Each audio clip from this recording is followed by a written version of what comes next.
Siya nga pala guys, itong adobo natin is simple lang naman ito kasi halos lahat naman marunong magluto ng adobo.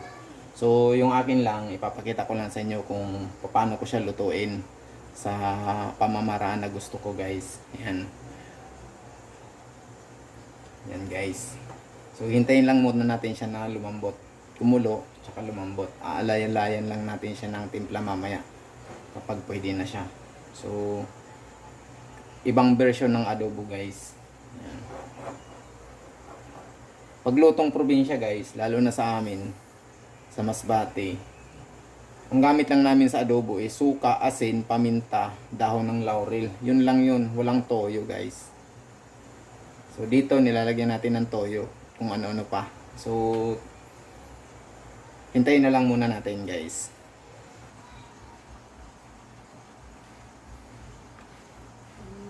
So ayan na guys, titignan na natin, kumukulo na guys. Oh yan, ang bango na siya guys. Wow. Oh.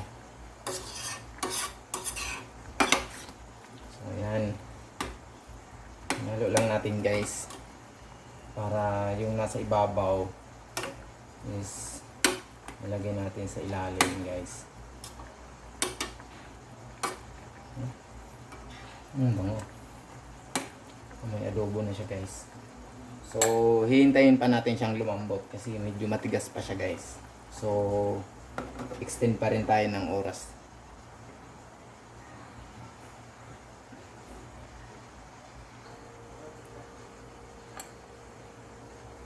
So ayan guys, titignan natin ulit. Ayan. Ayan, mukhang pwede na siya guys. Kumukunti na yung ating sabaw.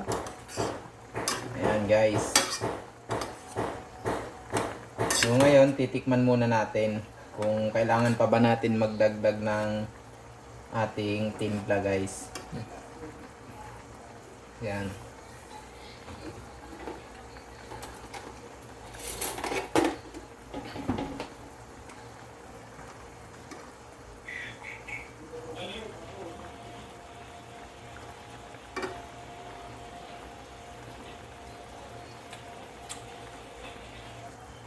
Sarap.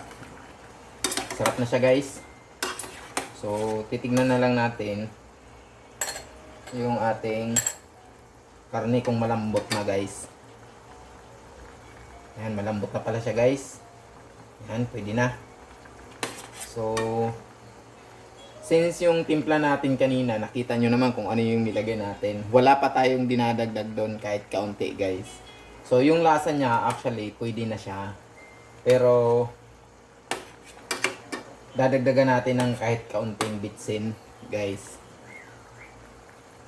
Kasi yung alat niya, yung asim, tsaka yung nilagay natin na ketchup at tsaka yung asukal, nung nag-blend siya, ang sarap guys, ang bango. So kailangan lang natin ng kaunting linamnam para makuha natin yung gusto nating lasa guys. So dadagdagan lang natin siya ng kaunting bitsin guys.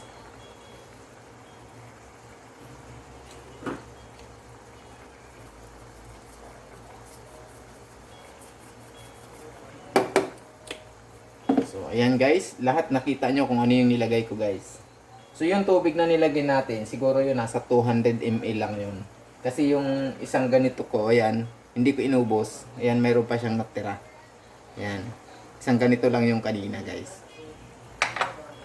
So haluin natin siya ulit. Ayan.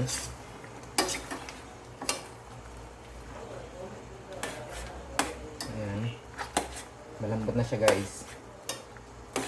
So ayan. Extend muna natin siya. Siguro mga 5 minutes guys. Takpan natin siya ulit. Ayan.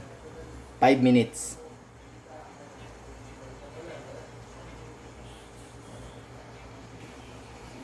So guys, ito na tayo guys. Ayan, ayan, lumapot na siya guys. Oh, kitang-kita na siya guys na masarap na siya. Oh, ayan.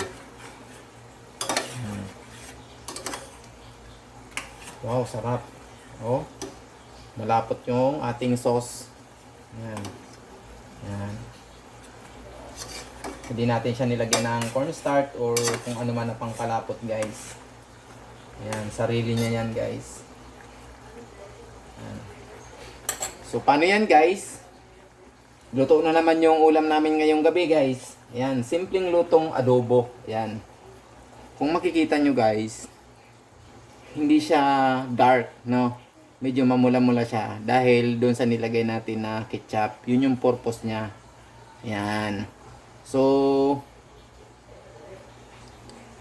ihahain na natin siya guys sa ating lamesa guys kasi magutom na.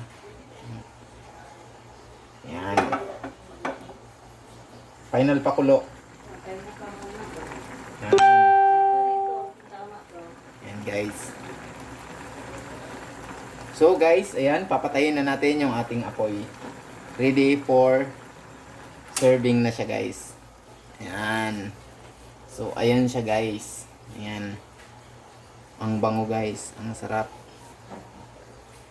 So paano yan guys? Abangan nyo na lang ulit yung aking susunod na mga lulutuin. At tara, kain tayo.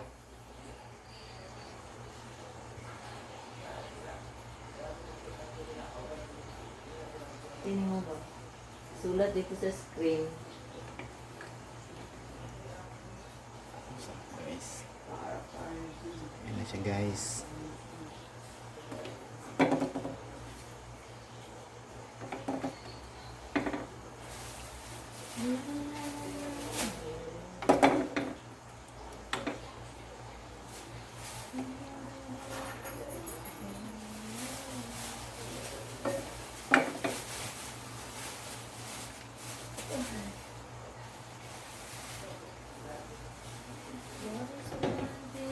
Ito na po.